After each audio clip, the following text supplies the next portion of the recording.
On the morning of April 27, 2016, Trisha Todd was expected to pick up her daughter, Faith, from the babysitter before heading to work. But she never showed up. This sudden absence set off alarms among those who knew her. Trisha was reliable, punctual, and devoted to her daughter. Her colleagues, worried by her no-show at work, began calling her, but there was no response. Calls to her family and friends yielded the same results: silence. And as hours passed, worry turned into fear. Her brother, John Todd, immediately contacted the Martin County Sheriff's Office, reporting his sister as missing.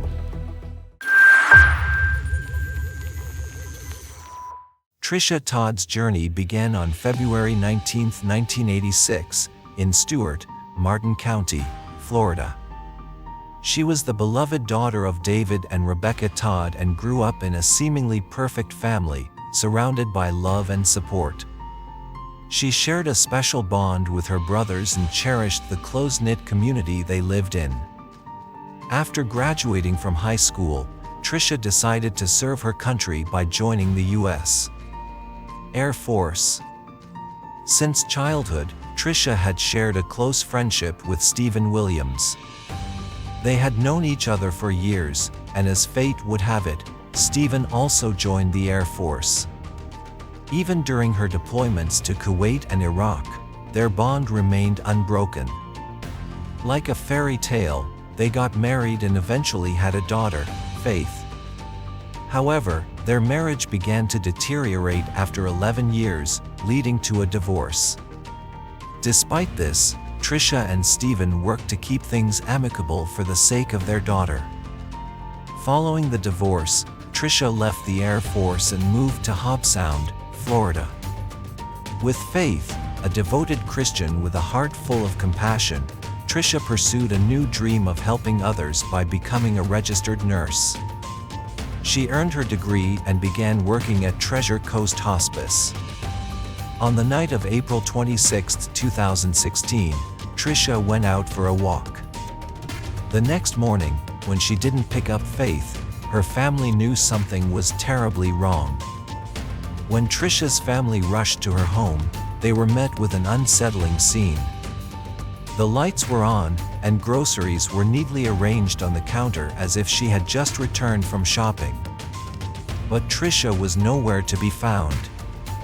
Her car was missing, and even more disturbingly, her phone and purse were left behind. As worry escalated, they frantically searched the area and brainstormed possible places she could have gone. A neighbor noticed something strange. Trisha's car was parked across the street in an unusual spot, like someone was deliberately hiding it. Inside the car, they found her purse and keys. Where could she have gone without them? Realizing that something was terribly wrong, her family contacted the police. They immediately issued a BOLO, "Be on the lookout for Trisha." The search began immediately. Volunteers from the community, along with law enforcement, scoured the area. They searched through dense woods, swamps, and every possible place where she could have gone.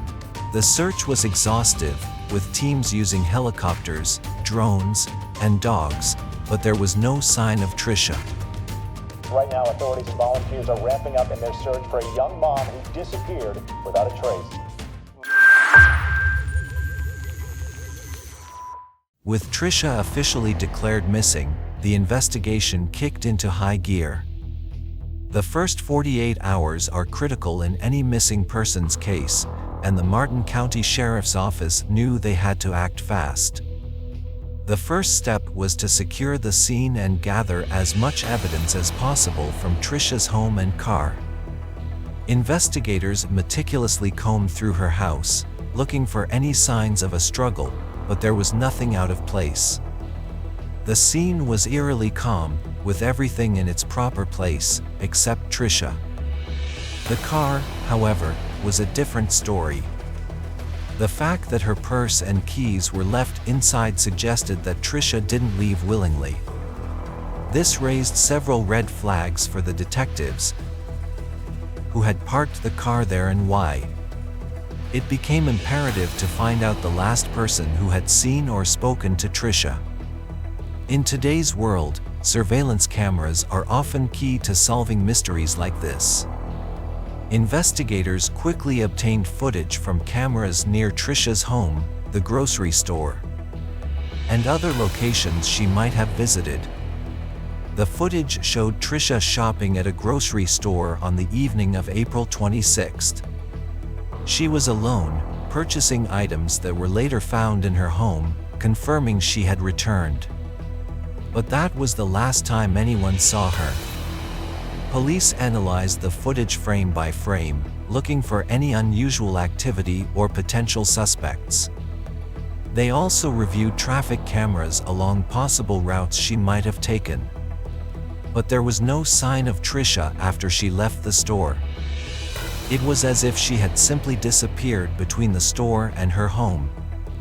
The investigators looked into Tricia's social circles, her friendships, and any possible romantic relationships that could have played a role in her disappearance.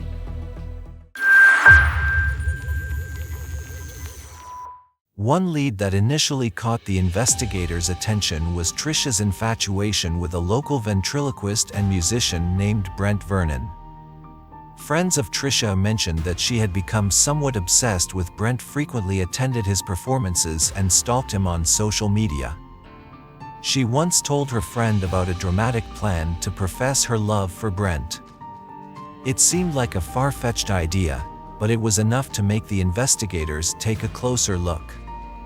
After thoroughly investigating this angle, detectives concluded that Brent had nothing to do with Tricia's disappearance.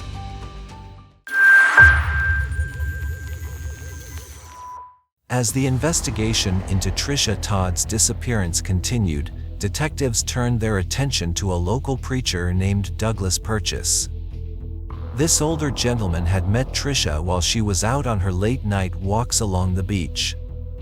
This was not unusual. Tricia often went to the beach to pray and find solace. Purchase claimed that he felt compelled to speak to Tricia, and their conversations often revolved around faith and spirituality. Despite Purchase's claims of innocence, the detectives couldn't overlook the fact that he had interacted with Tricia so close to her disappearance. Moreover, there was something about his demeanor that raised red flags. Let me ask you this, on a personal level, were you attracted to her? She's a very attractive girl. Maybe somewhat. Okay. Yeah. When asked to take a polygraph test, Purchase initially agreed but then refused, citing religious reasons. Detectives then searched Purchase's home and vehicle, desperate for any evidence. Despite thorough search, they found nothing suspicious. Purchase continued to insist that he had nothing to do with what happened to Tricia and that his interest in her was purely spiritual. When detectives reviewed security footage from the beach on the night Tricia went missing, the cameras confirmed Purchase's alibi. He had been on the beach but not with Tricia. With no evidence linking him to the crime, Purchase was eventually cleared as a suspect.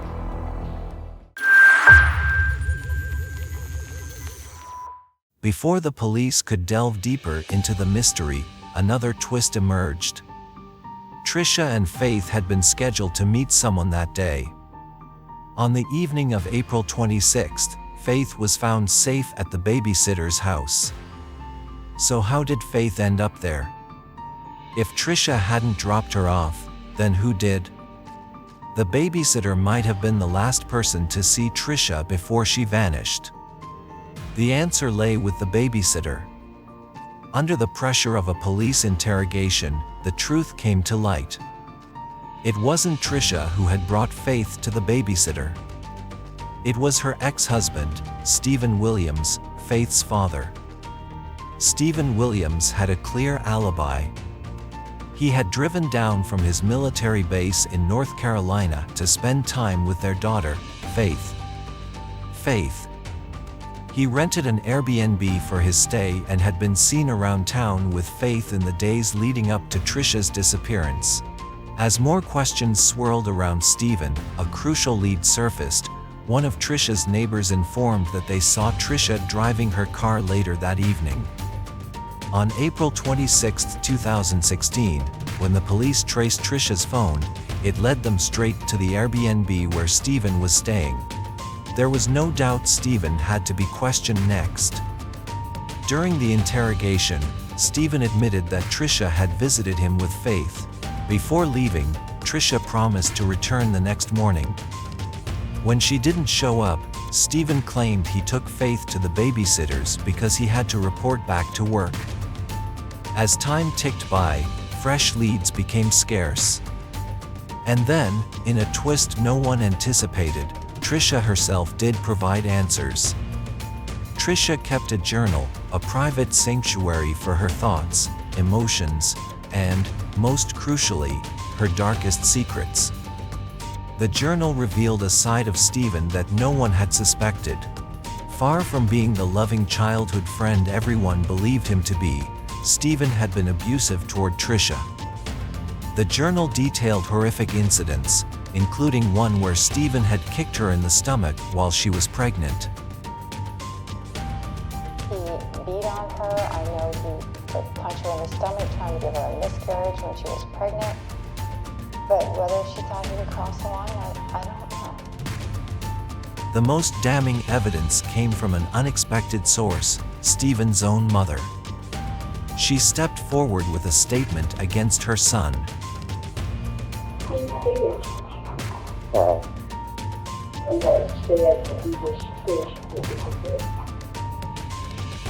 I said, did you have anything to do with it? He said, no, I have nothing to do with that. And I don't believe it. Stephen didn't love Trisha.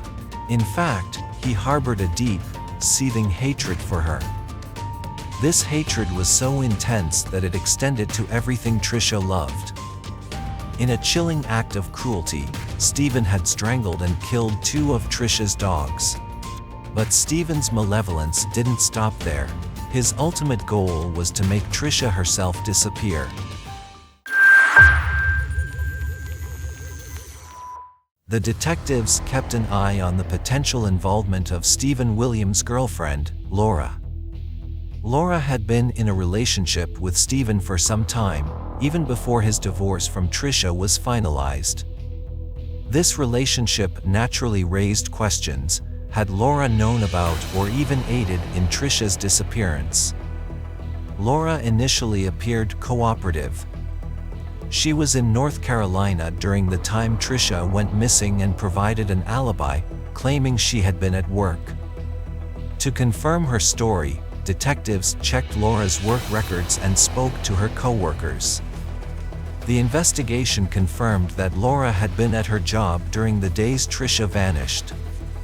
However, when detectives began to uncover details about Stephen and his treatment of both Trisha and Laura, she revealed a chilling detail about her own life. Laura was really in love with Stephen, but she knew something wasn't right. She would sometimes mention how Stephen would get really angry over small things, especially when it came to talking about Trisha. As the detectives pieced together the timeline, it became clear that while Laura might not have been directly involved in Trisha's disappearance, she had likely been manipulated by Stephen. Her fear of losing him, combined with his controlling behavior, might have made her overlook or rationalize his darker tendencies. As detectives pressed further, Laura's initial cooperation began to wane. She became increasingly defensive. They requested that Laura should take a polygraph test to eliminate her as a suspect. At first, Laura agreed, seemingly eager to clear her name. As the test approached, Laura abruptly changed her mind, refused to take polygraph test and claimed she had anxiety. I don't think I want to do a polygraph anymore. In the final interviews, detectives pressed what Laura knew about Stephen's plans or behavior during the time Trisha went missing. Laura maintained her innocence. However, when detectives told Laura that Stephen had killed Trisha's pets, a chilling memory hit her. Not long before Trisha vanished, something terrible had happened to Laura's dog. She found her beloved pet dead under strange circumstances. Stephen was the only person around the dog, but when Laura confronted him, he dismissed her fears, insisting it was just an accident. Laura now had fear in her eyes. She started to suspect Stephen's involvement in this case. Something happened. And there's proof. Can we start the meeting? Maybe. We don't have any explanation.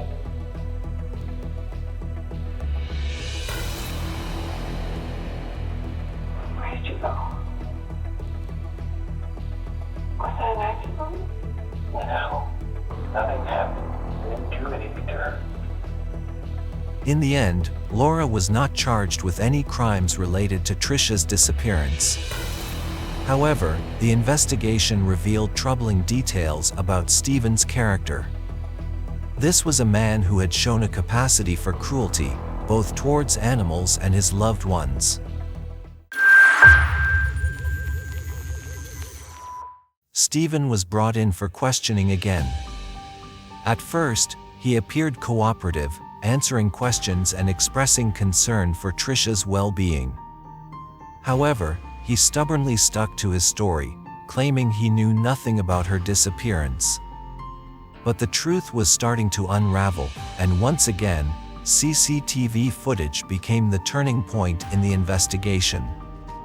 The police painstakingly reviewed hours of footage from various locations. It was a tedious process, but their persistence paid off. Footage from a gas station near Stephen's Airbnb showed him filling up both his car and Trisha's on the night she disappeared. When confronted, Stephen spun another tale, claiming he only drove her car to get gas. However, this lie was easily exposed. When the police found Trisha's car the next morning, its gas tank was nearly empty. But there was more. CCTV footage from a neighbor's security camera showed Stephen near Trisha's house that same night, while after she was last seen alive. This placed him at the crime scene at a critical time. It was evident that his original story was a fabrication. So on May 24, 2016, Stephen was arrested. Detectives knew they needed more than just circumstantial evidence. They needed a confession, or, at the very least, a lead to Trisha's whereabouts. But Stephen, a trained military man, was smart. He knew how to manipulate the situation, providing just enough information to keep investigators at bay while maintaining his innocence. At this point, the police decided to bring in additional resources. They collaborated with the Air Force's Office of Special Investigations, OSI.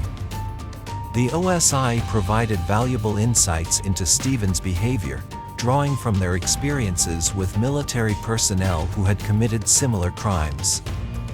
The collaboration between the sheriff's office and the OSI marked a turning point in the investigation. They began to apply psychological pressure, confronting Stephen with inconsistencies in his story and the mounting evidence against him. The surveillance footage of him driving Trisha's car was particularly damning, and the detectives used it to their advantage. Detective Yesenia Carta led the interrogation. She used a combination of empathy and strategic questioning, trying to get Stephen open up.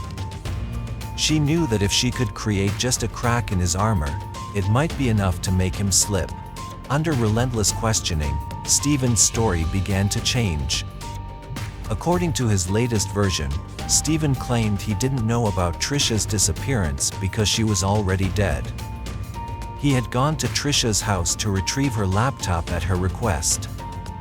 But when he returned to his Airbnb, he found Trisha lying on the floor, nearly dead. Panicked, Stephen thought Trisha was trying to frame him in some elaborate scheme. He loaded her into her car and drove to a random, secluded location.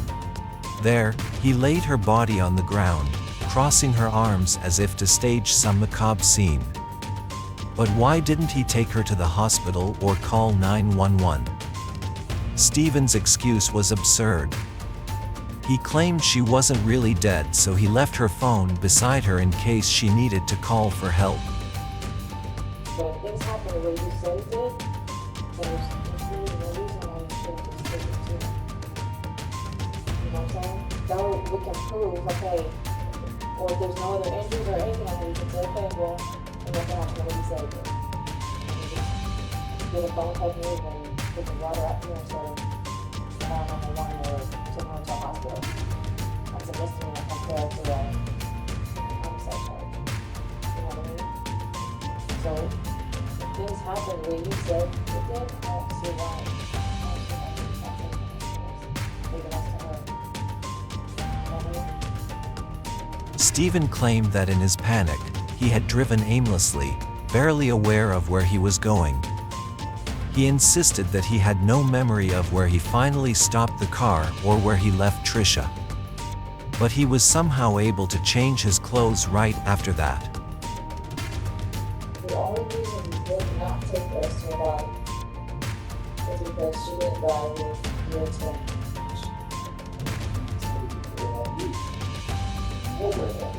Despite Detective Yesenia Carta's relentless efforts to cut through his lies, Stephen stubbornly clung to his fabricated story. When it became clear that Stephen wasn't going to crack, Detective Michael Oliver took over.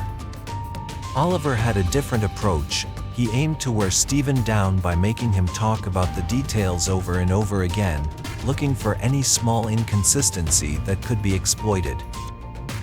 You are in her car for 2 hours, correct? No?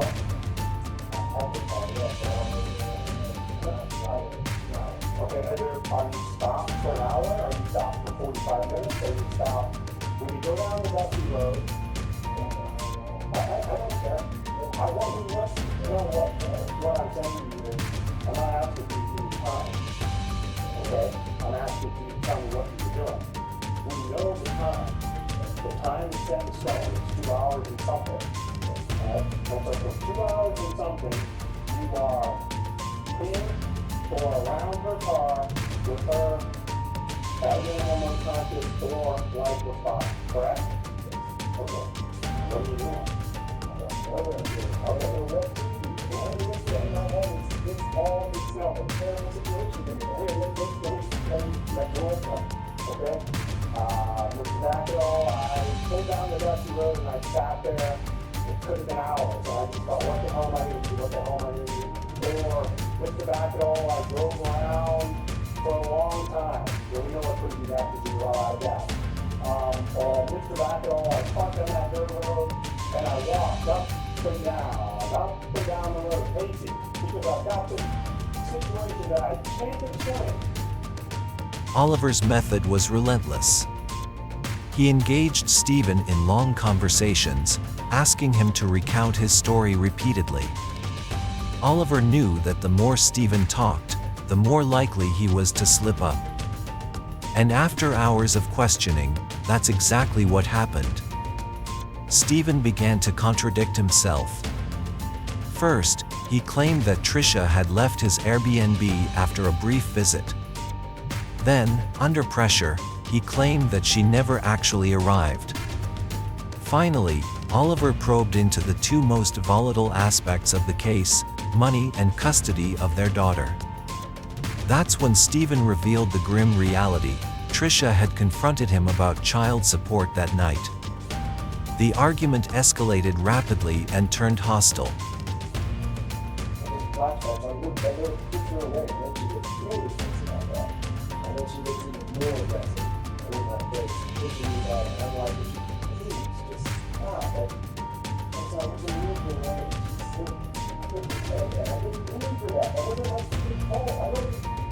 And then all of it is great. Now I've pushed her and she hurt her head. And I'm done. I'm just, everything I'm trying to do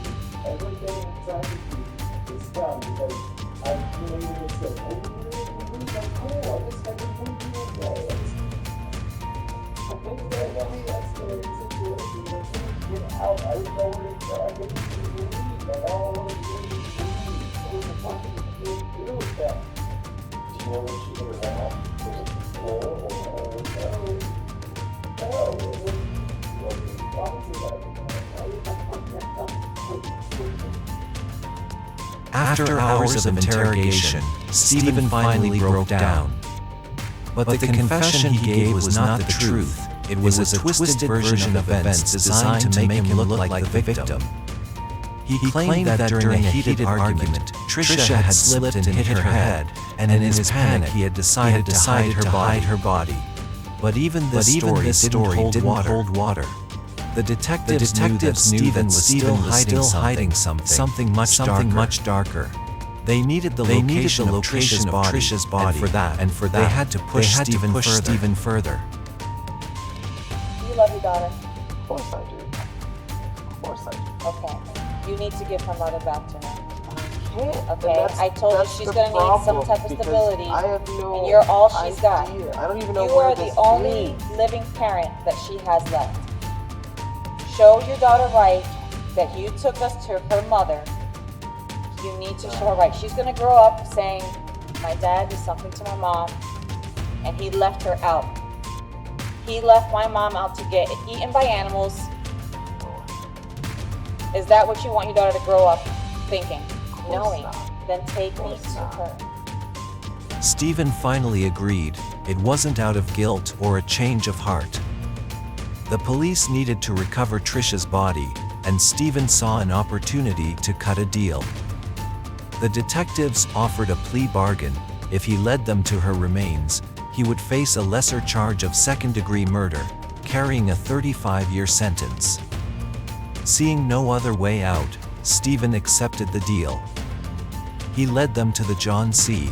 and Mariana Jones/Hungry Land Wildlife and Environmental Area, a remote stretch of land spanning Martin and Palm Beach counties.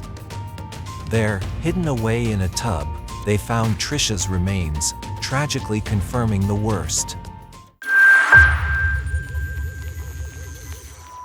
The story went to an even darker twist. Stephen's crime was far more calculated and brutal than anyone had initially realized. Through additional questioning and forensic evidence, detectives uncovered a horrifying truth: Stephen had been planning Tricia's murder for months. On April 26, 2016, Stephen put his plan into motion. He lured Tricia to his Airbnb under the pretense of discussing their daughter, Faith. When she arrived, he ambushed her, knocking her unconscious, but not killing her.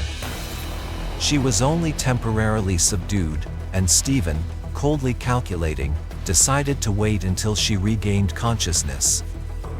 His twisted plan involved extracting her email password to send a series of messages, making it seem like she had abandoned her life and daughter. However, when Tricia awoke, she began to scream.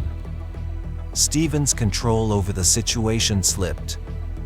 In a fit of rage, he decided to silence her permanently. He punched her with such force that it ended her life while their 2-year-old daughter slept in the next room. After ending Tricia's life, Stephen went to extreme lengths to cover his tracks. He placed her body in a trash bag and drove to the Hungry Land Wildlife Reserve, where he buried her in a shallow grave. Initially, he planned to use Tricia's car for the task, but when he realized it was nearly out of gas, he made a critical mistake. He went to get gas, unknowingly allowing multiple CCTV cameras to capture him driving Tricia's car. Stephen had meticulously planned every detail, even going as far as purchasing a chainsaw. Stephen then returned to North Carolina, determined to erase any trace of Tricia. He set out to remove her teeth and fingerprints, ensuring that her body, if ever found, would be impossible to identify. But his brutality didn't stop there. He dismembered her remains and attempted to dissolve her in a tub of muriatic acid, hoping to leave nothing behind. On September 30, 2016, Stephen Williams was sentenced to 35 years in prison for second-degree murder and child neglect as per the plea deal. By that point, Stephen had already served 130 days in Martin County Prison. Additionally, the state prosecution demanded over $67,000 in restitution to be paid to the Martin County Sheriff's Office to cover the costs of the investigation. While the sentence brought some measure of justice, it could never undo the damage he had caused. Trisha's family, while devastated, found solace in their faith and the memories of the vibrant woman she had been. During the sentencing, Trisha's father, David Todd, shared heartfelt memories of his daughter, astonishing everyone by making a wish for Stephen's well-being. Despite the immense pain Stephen had inflicted on their family, David expressed hope that Stephen might change, find peace through faith, and take advantage of educational opportunities in prison. Trisha Todd was laid to rest with full military honors at the South Florida National Cemetery in Lake Worth, a fitting tribute to a life of service and sacrifice. Her family, particularly her father, found solace in their faith, believing that Trisha's soul was at peace. They chose to remember her not for the way she died, but for the way she lived, with love, compassion, and an unwavering belief in the goodness of God. In the aftermath of their loss, they found solace in raising their granddaughter, Faith, a name that now carried the weight of miracles. That fateful night, she lost both her parents, one to a heinous act of violence, the other to a prison cell. Faith was raised by her uncle and aunt, who provided her with a loving home. Though she will grow up without her mother, she will always carry a piece of Trisha's spirit with her, her reminder of the strength and resilience that defined her mother's life. Thank you for watching this in-depth exploration of the tragic case of Trisha Todd. If there's one takeaway from this story, it's the importance of seeking help when faced with domestic violence. No one should have to endure what Trisha went through, and it's vital to reach out to friends, family, or support organizations if you're in danger. Finally, we'd love to hear your thoughts on this case. Did Stephen's girlfriend have anything to do with this? How might the criminal justice system ensure a balance between accountability and rehabilitation? Also, if you have any suggestions for other cases you'd like us to cover, please mention them in the comments section below. Don't forget to like, comment, and subscribe. Until next time, stay safe.